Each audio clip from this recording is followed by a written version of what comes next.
Welcome back, Focus Learners, to today's Explainer. We're going to unlock one of the absolute most profound, hidden secrets from ancient history.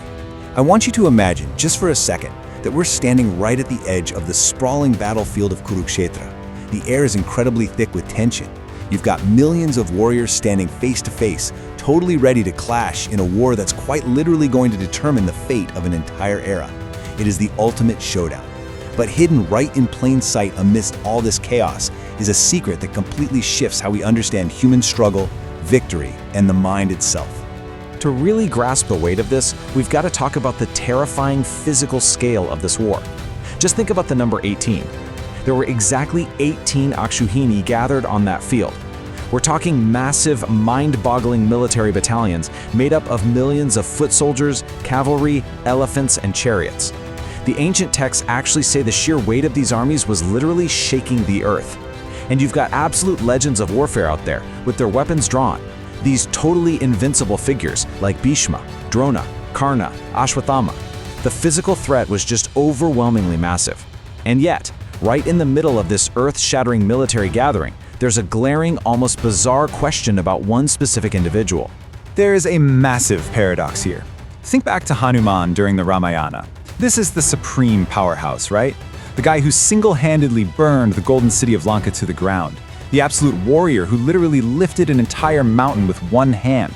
Even the mighty demon king Ravana was terrified of him. But fast forward to the colossal war of the Mahabharata, and what is this exact same invincible being doing? He's sitting completely still, just resting there as an emblem on the flag of Arjuna's chariot. He doesn't lift a single weapon, he doesn't strike a single enemy. So we have to ask ourselves a fascinating question. If he had the ultimate power to just step in and end the entire war in a single afternoon, why didn't Hanuman fight?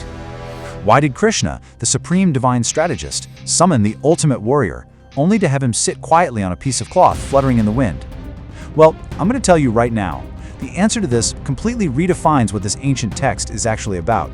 It transforms it from a story about ancient warfare into an absolute masterclass on human psychology. Okay, let's dive into the first incredible clue. Krishna actually didn't need Hanuman's physical power. I mean, think about it. If Krishna just wanted raw destructive force, he already possessed the Sudarshana Chakra, the ultimate weaponized power that could have wiped out the entire enemy army in a matter of seconds. He didn't need muscle. He needed something else entirely. Look over at the enemy camp for a second. Ravana had vast knowledge. Karna had unmatched valor. Bhishma had his unbreakable vows. But Hanuman possessed something none of them had: pure, supreme consciousness.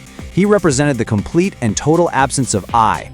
It's a state of zero ego, absolute emptiness, and pure, unfiltered devotion. And this is exactly where we pivot from the physical war to the psychological one.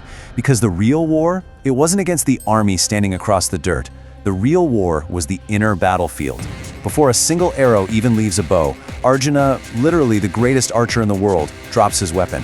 He is utterly paralyzed. And why? It's not because he's physically outmatched. It's because he's completely overcome by delusion, fear, and attachment. His mind is defeated before the physical war even kicks off. Krishna knew that if a warrior's mind is broken, no army in the world can save them. So Hanuman was summoned to sit on that flag to serve as a psychological anchor. Which brings us to the brilliant metaphor hidden underneath the whole text. Kurukshetra isn't just a physical piece of land, it's a map of the human mind. The enemy, the Kauravas, they represent our everyday vices: lust, anger, greed, ego. The Pandavas, on the other hand, are our virtues: courage, truth, discipline. And Arjuna? Well, Arjuna's you. He's me. He represents every single human being trying to navigate the messy struggles of life. Krishna is the divine consciousness resting within us, and Hanuman is that absolutely essential bridge, the pure devotion that connects the human directly to the divine. Krishna knew that pure intellect can breed arrogance and raw power can breed cruelty. But devotion brings humility. So the crucial takeaway is found right in the structural hierarchy of Arjuna's chariot itself. It's this perfect trinity. First you have the Sarathi, the driver, that's Krishna, representing divine knowledge. Second, there's the Yoda, the warrior, Arjuna, representing human action. And third, protecting them from above, is the Dwaja, the flag, Hanuman, representing ultimate devotion. The profound message here is that human action combined with divine knowledge is still not enough on its own. They only actually succeed when they are sheltered and protected by the psychological stability of pure devotion. And honestly, this leads to one of the sweetest, most surprising details in the entire epic. Krishna is universally recognized in the text as the supreme god, right?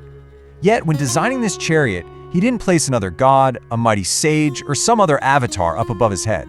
He placed a humble servant up there. God placed a devotee physically higher than himself. Why on earth would he do that? To make an ultimate proclamation to the world. True devotion, humility, and service are actually higher and more powerful than divinity itself. It was a constant visual reminder to Arjuna that, no matter how great his own skills were, surrendering to a higher purpose is the ultimate strength. Now, let's geek out on a little ancient linguistics for a second to really deepen this. On that flag, Hanuman is known as Kapi Dwaja. We almost always translate Kapi simply as monkey. But ancient scholars define Kapi as something much more profound. They define it as the restless, jumping mind. Just think about it. The human mind behaves exactly like a monkey.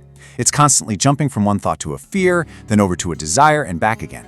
So Hanuman on the flag actually represents that completely chaotic, restless mind that has finally been tamed and achieved absolute divine stillness. And this connects directly to you and your own battles today. That message fluttering on the flag thousands of years ago is literally just as relevant right now. The one who conquers their jumping mind wins the ultimate war. Arjuna couldn't defeat his external enemies until he defeated his internal doubt. By placing the symbol of the mastered mind directly above him, Krishna was basically showing us that mastering your own monkey mind, anchoring it in real focus and devotion, is the absolute prerequisite for any external victory, whether that's in your career, your relationships, or just your own personal growth. What's really wild is the sheer scale of this symbol. It stretches across time itself. If we trace the ancient timelines, we see the Treta Yuga, the era where Ram establishes Dharma, the cosmic order. Then, thousands of years later, we reach the Dwapar Yuga, where Krishna is protecting that same Dharma. But notice who is present in both: Hanuman. He is this living, breathing, eternal bridge across massive eras of time. It's almost as if the universe is visually illustrating that while physical avatars might change, and while the specific battles we face change, the core principles of Dharma and pure devotion, those are forever. Okay, let's jump to the shocking cinematic climax of this entire concept. The grueling 18-day war finally ends. The Pandavas are victorious. Krishna turns to Arjuna and tells him to step down from the chariot first. So Arjuna steps off. Then Krishna steps down. The very second they both leave the chariot, Hanuman disappears from the flag. And instantly, without a single new weapon hitting it, that mighty, invincible chariot bursts into flames and burns to absolute ashes right before their eyes. No way, right? So, what is the secret of the ashes? It's basically a massive philosophical mic drop. The chariot represents the physical human body. Arjuna represents the living soul inside it. Krishna is the supreme soul, the divine spark. And Hanuman is the devotion that holds the whole thing together. You see, the chariot had actually been destroyed by the world's most lethal weapons days ago during the battle. But it was only the presence of the divine and that pure devotion that held its physical form together. It shows us that the physical human body can only withstand the brutal hits and tragedies of the external world when it is anchored internally by divine consciousness. Once that meaning leaves, the body is entirely mortal. And this brings it all home to the core takeaway from this incredible ancient source. Battles aren't just won with weapons. Hanuman didn't fire a single arrow, yet he was the most essential force on the field, because the greatest war is always won over your own ego. So, the next time you face a massive challenge, I want you to remember the chariot of Kurukshetra. Ask yourself, are you just relying on your own skills and intellect, or have you actually anchored your monkey mind? Have you raised the flag of humility and pure focus above your own head? Because at the end of the day, that is the only real victory. Thank you so much for joining me on this explainer. Keep questioning, and I'll see you in the next one.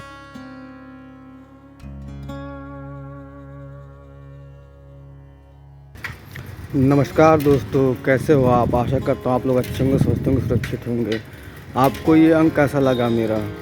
आशा करता हूँ आपको ये video अच्छी लगेगी, पसंद आई होगी। और अच्छी लगी, पसंद आई होगी तो वीडियो को लाइक सब्सक्राइब जरूर कर दीजिएगा। मिलते हैं नेक्स्ट वीडियो में, तब तक के लिए गुड बाय। अपना ख्याल रखिए। धन्यवाद।